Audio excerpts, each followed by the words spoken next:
supply list for this video, you may want to pause your video at this point just for a moment to take note.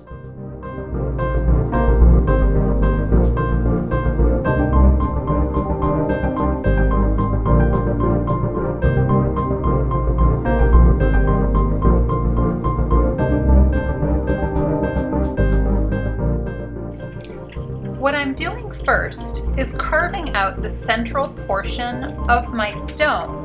This area will later be darkened a lot.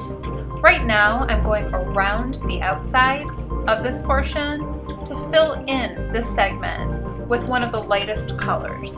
And it's really important to use light colors when we are carving in the map or the skeleton of our drawing.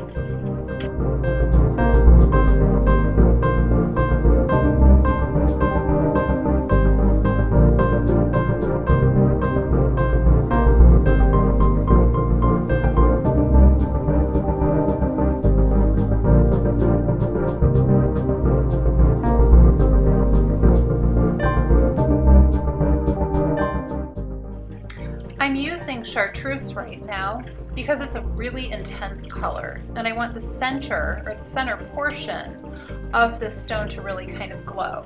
So using vibrant colors around something that's going to be darker will help to make that the emphasis of this drawing.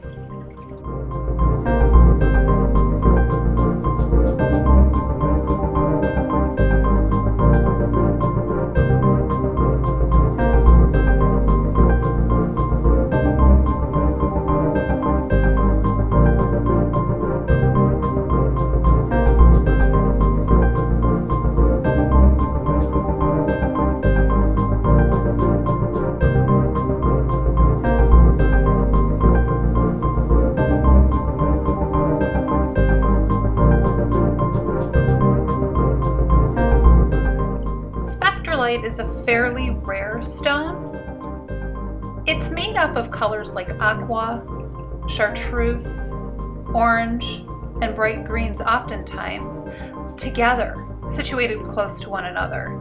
And that's what sort of gives it its trademark iridescence. Every once in a while, a purple stone will come around. In this case, we're going to be adding a little bit of lavender to our stone, just to make it a little bit more exciting.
it's time to start creating drama.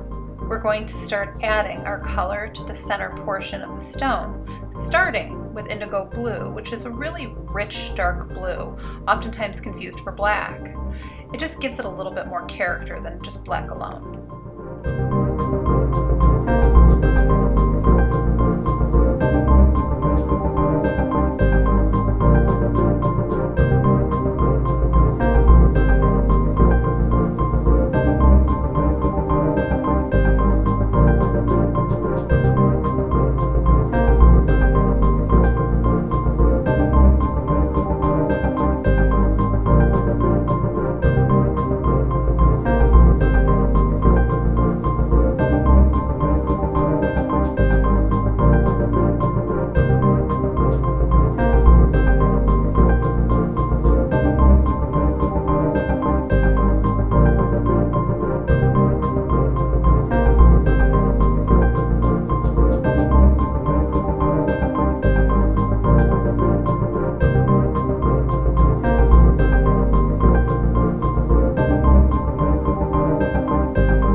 So I'm using a darker colored pencil right now to add some detail and some depth to the stone, and I'm adding some imperfections to it as well. Spectrolite happens to be known for its imperfections. In fact, some of the color play that takes place when you look at a stone and actually move it are due to the internal fractures within the stone. So we're going to add some of those with some really dark colors to make it look even more realistic.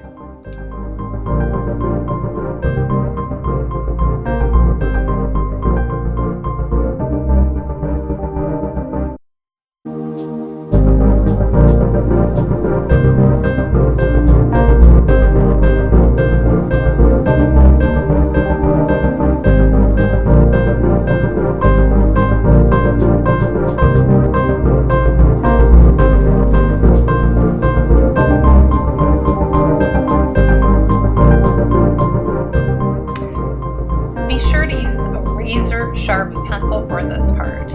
If you use use too blunt of a pencil, your lines will just end up looking like smears rather than fractures.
At this point to deepen the edges to make them turn downwards so that the stone looks more three-dimensional. I'm also going to increase the intensity on some of the fractures that I've created with the lighter colors.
A little bit of a highlight with my Uniball Signo broad pen. You don't have to use an additional highlight, but if you want to, you can add to the highlight that I've actually created in the drawing itself, or you can alter the highlight that I created. As you see I'm doing here, I'm narrowing the tail end of it just a bit. It really depends on what you want your stone to look like, what kind of stone you're doing, and how reflective that stone is, which is why I just put a general highlight on each one of these stones.